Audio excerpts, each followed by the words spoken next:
Hello friends, welcome you all. आज हम vision IAS के 21 अक्टूबर वाली डेली करंट अफेयर्स डिस्कस करेंगे।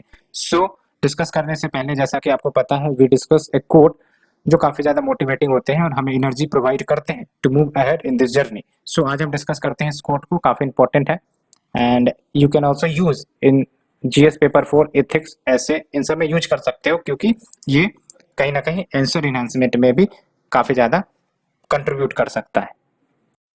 सो let's move to the quote. देख लो, आज मैंने गौतम बुद्ध के कोट्स पिकअप किए हैं, काफी ज्यादा सिग्निफिकेंट रखते हैं प्रेजेंट कंडीशन को अगर देखा जाए। The secret of health for both mind and body is not to mourn for the past not to worry about the future but to live the present moment wisely and earnestly. कहने का मतलब यह है कि जो बीत गई सब बात गई, ठीक है। पहले क्या हुआ वी डोंट नो एंड आगे क्या होगा वी डोंट नो, बट अभी क्या होगा, अभी क्या करने वाले हैं ये हम जान सकते हैं, ये हम कर सकते हैं, बिकॉज हमारे कंट्रोल में सिर्फ हमारा प्रेजेंट होता है, ना ही पास्ट ना ही फ्यूचर। तो फ्यूचर के बारे में हम चिंतन कर सकते हैं, चिंता नहीं। पास्ट के बारे में चिंता करने से फायदा नहीं। एंड प्रेजेंट में wisely, happily and at the moment live करना काफी ज्यादा सिग्निफिकेंट होता है, so that we should move toward the happier life. So friends, hope ये कोट आपको कहीं ना कहीं मोटिवेट करेगा and we can also use in the essay writing, ठीक है। So let's move our discussion. The first one is about WTO and जो subsidy related issue रहती है उससे रिलेटेड है, बिकॉज जो फिशरीज सब्सिडीज भारत देते हैं और जो डेवलप्ड नेशन है वो इन फिशरीज सब्सिडीज को खत्म करने की बात कह रहा है। तो टॉपिक देख लेते हैं, कौन से टॉपिक में हम डिस्कस करेंगे। तो आर्टिकल 1 आपका GS paper 2 and important international institution, agencies and forums and there structure and mandate इसके अंतर्गत कवर होगी, ठीक है। तो क्या है आपका ये इश्यू? तो बेसिकली फीस सब्सिडीज के ऊपर लेकर डिस्कशन हो रही है और यहाँ पर इंडिया ने कहा है कि भाई साहब फीस सब्सिडीज को ब्लॉक ना किया जाए।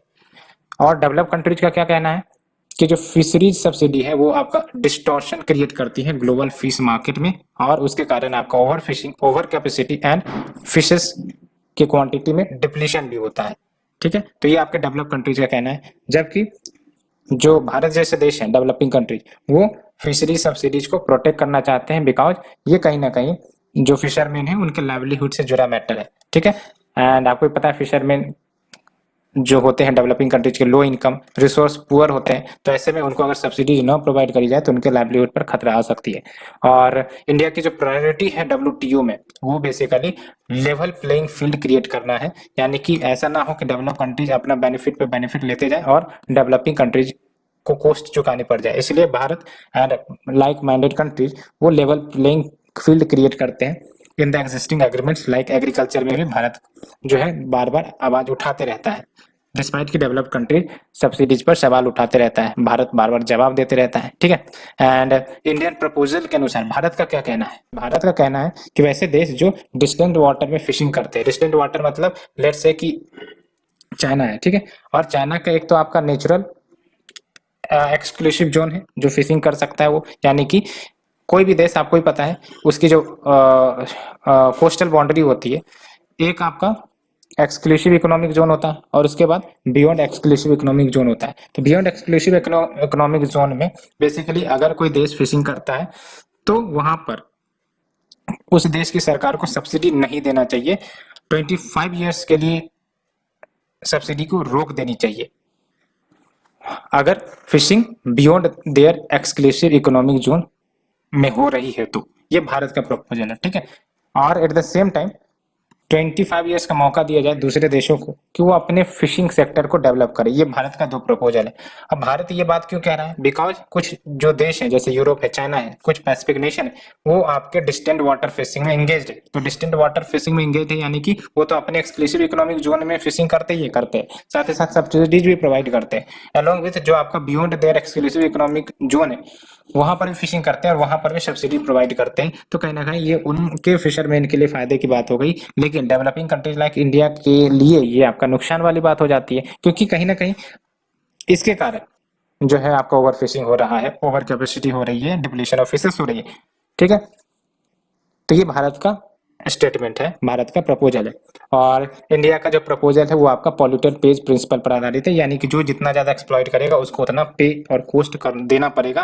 बिकॉज फिशरीज सब्सिडीज नेगोशिएशन वो ट्रेड नेगोशिएशन नहीं है, सस्टेनेबिलिटी बेस्ड नेगोशिएशन है। ठीक है, ये फिशरमैन के लाइवलीहुड पर और उसकी सस्टेनेबिलिटी पर आधारित है।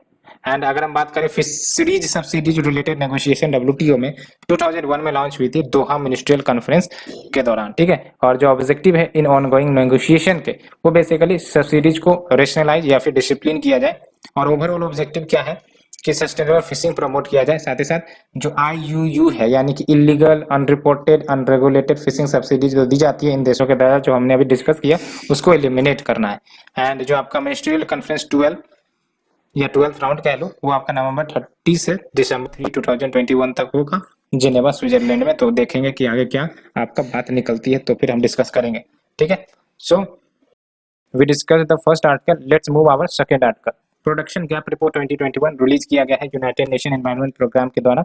और अगर हम बात करें सिलेबस की तो ये आपका कवर होगा basically GS paper 3 article 2 conservation environmental pollution and degradation. ठीक है, एंड ये जो आपका रिपोर्ट आया है ये गैप मेजर करता है between governments planned production of fossil fuels, यानी कि गवर्नमेंट जो प्लान कर रखी है फॉसिल फ्यूल के प्रोडक्शन को और एक्चुअल में जो ग्लोबल प्रोडक्शन होता है फॉसिल फ्यूल का, उसके गैप को मेजर करती है।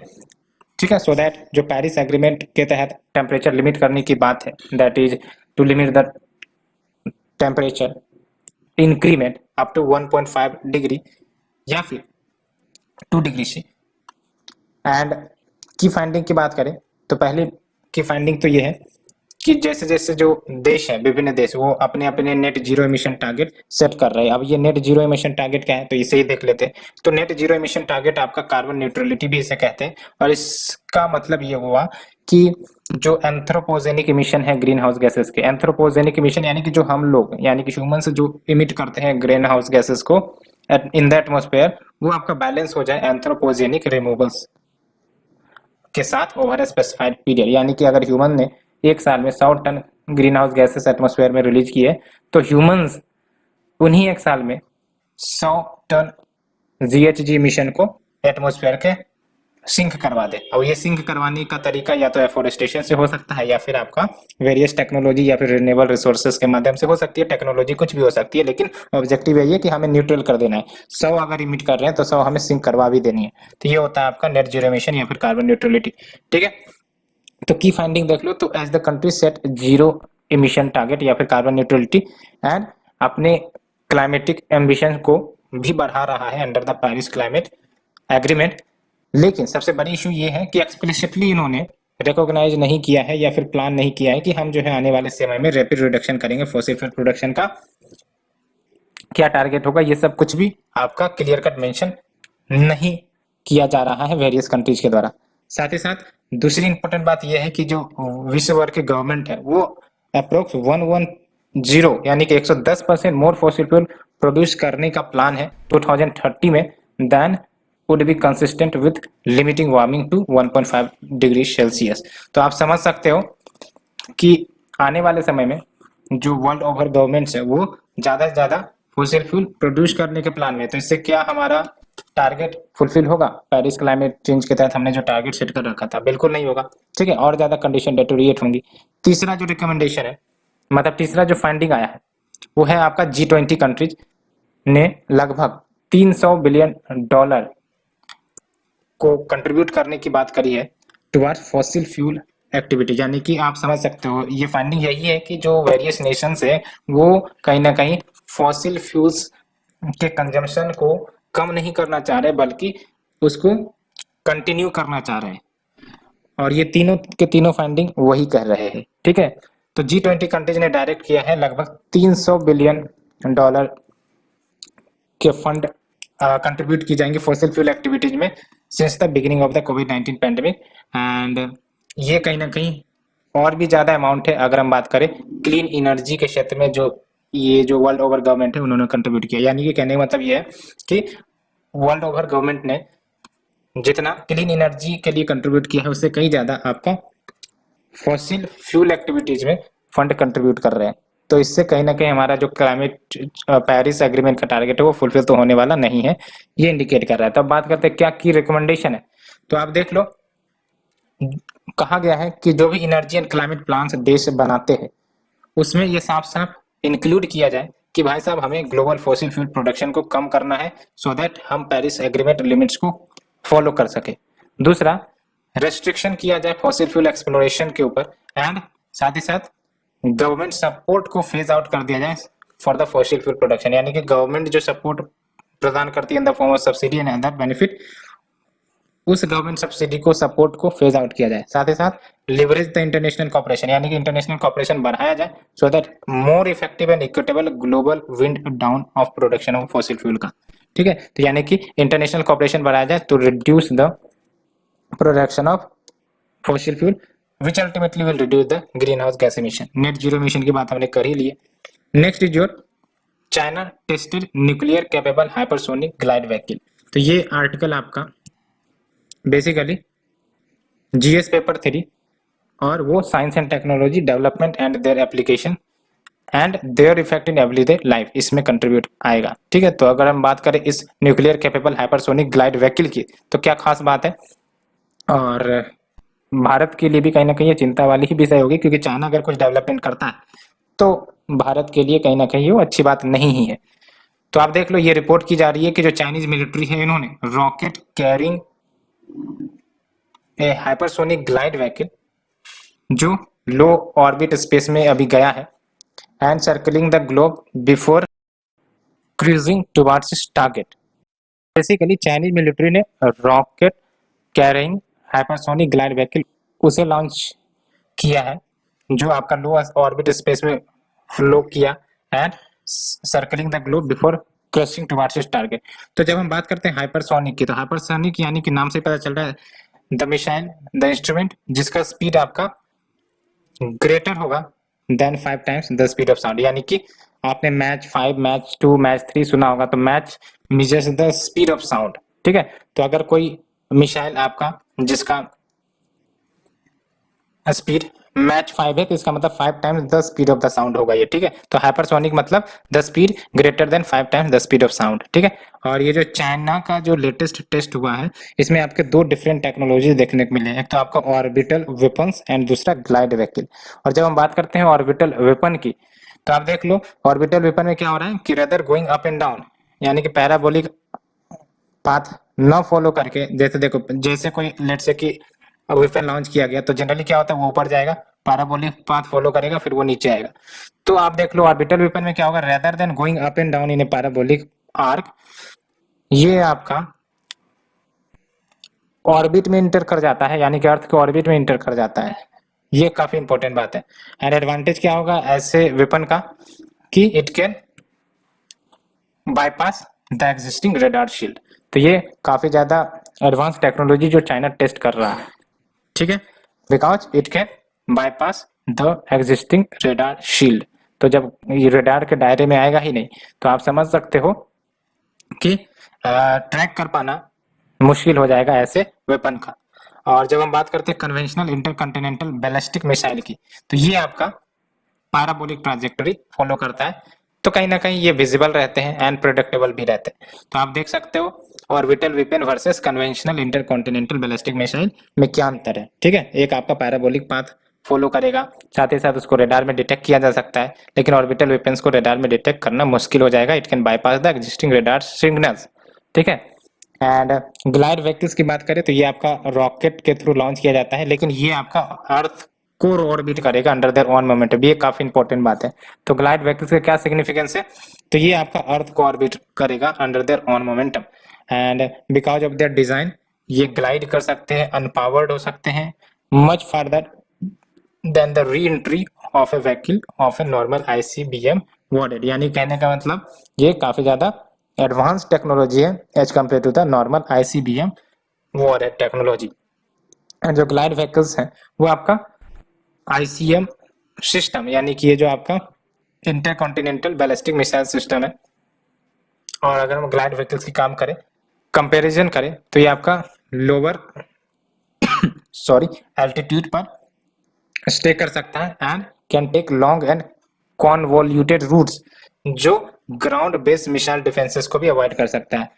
तो इसका मतलब अगर कोई वेपन ग्लाइड व्हीकल्स बेस्ड है तो ये आपका ग्राउंड से लॉन्च किए गए कोई मिसाइल डिफेंसेस उसको भी अवॉइड कर सकता है because of there designed structure, है ना, because they can glide unpowered. And बात करें रिसेंटली भारत की तरफ से क्या डेवलपमेंट हुए, तो इंडिया का जो डीआरडीओ है उन्होंने भी टेस्ट फायर किया गया है हाइपरसोनिक टेक्नोलॉजी डेमोन्स्ट्रेशन व्हीकल को। So let's move to the next article. World meteorological organisation endorses a water declaration including the water and climate coalition. तो जो आपका WMO है ये आपका वाटर डिक्लेरेशन को इंडोर्स करता है। और क्या है ये वाटर डिक्लेरेशन, देखते हैं। तो पहली बात तो सिलेबस को डिस्कस करते हैं। तो आप देख लो ये GS paper 3 conservation environmental pollution integration इसके कैटेगरी में आएगा। सो बात करते हैं इश्यू की। तो जो आपका वर्ल्ड मेट्रोलॉजिकल कांग्रेस है, ठीक है, इन्होंने वाटर डिक्लेरेशन इंडोर्स किया है so that SDG goal number 6 के इम्प्लीमेंटेशन को एक्सेलरेट फास्ट फॉरवर्ड किया जा सके। What is SDG goal number 6? तो क्लीन वाटर एंड सैनिटेशन। साथ ही साथ न्यू विजन एंड स्ट्रेटजी को भी अप्रूव करी है for hydrology and associated plan of action. तो आप देख लो इसमें क्या क्या प्रोविजंस है।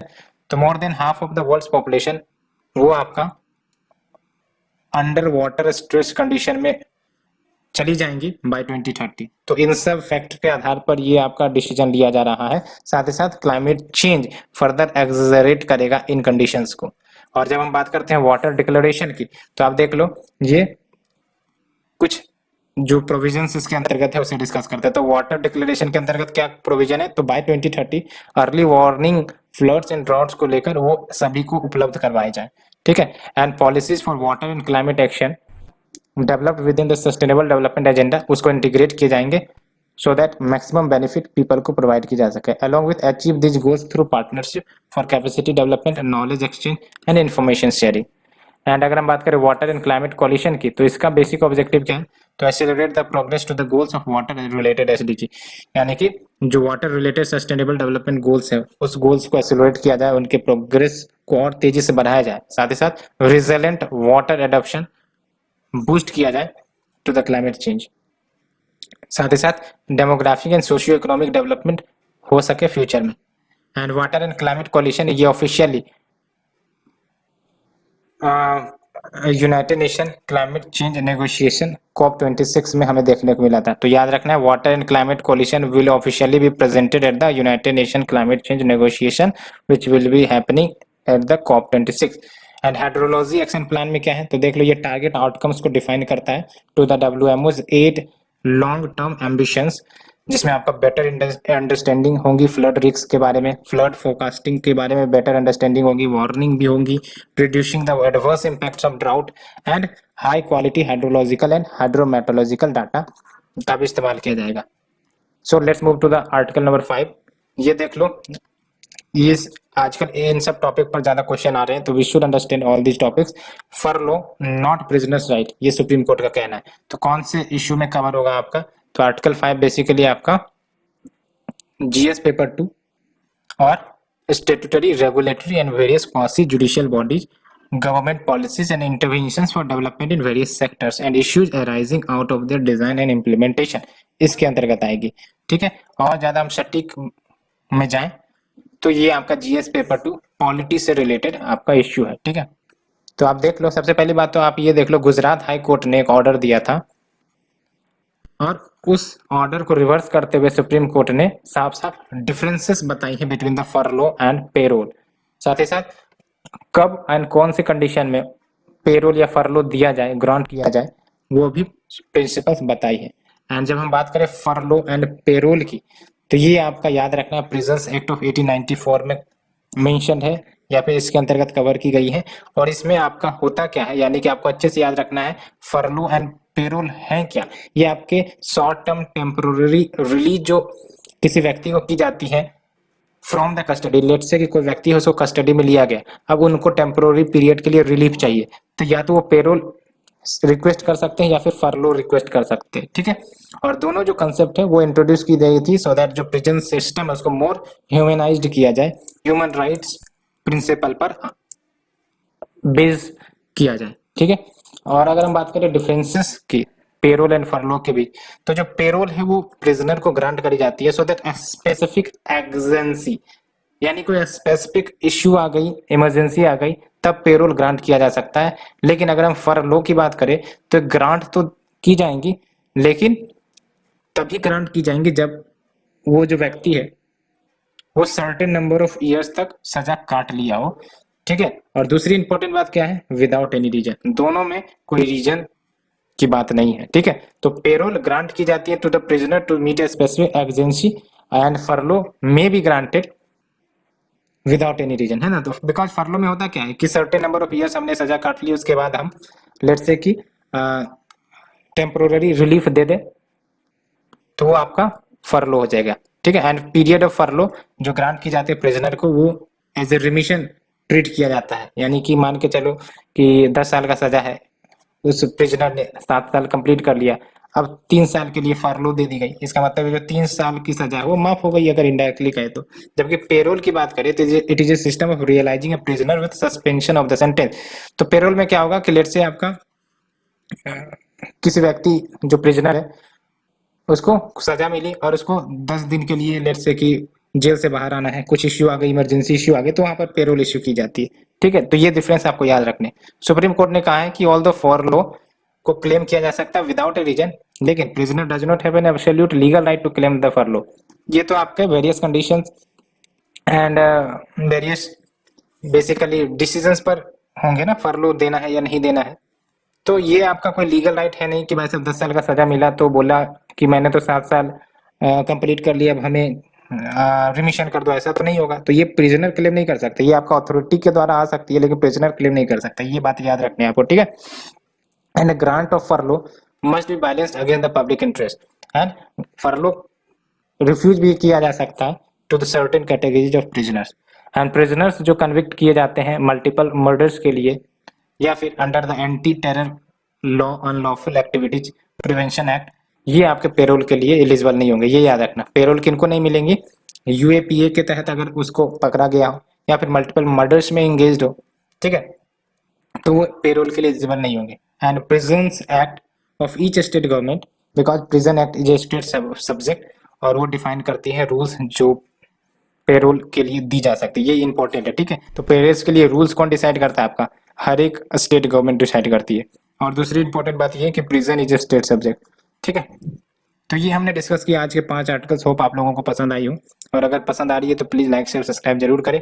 और ये जो आपके माइनर न्यूज है वो आपको ही पता है कि आप एक बार रिव्यू कर लेना, डिस्कस कर लेना, क्योंकि यहाँ से भी शॉर्ट क्वेश्चन पूछे जाने की संभावनाएं होती है। सो फ्रेंड आज के लिए इतना ही। Thank you friend, thank you very much.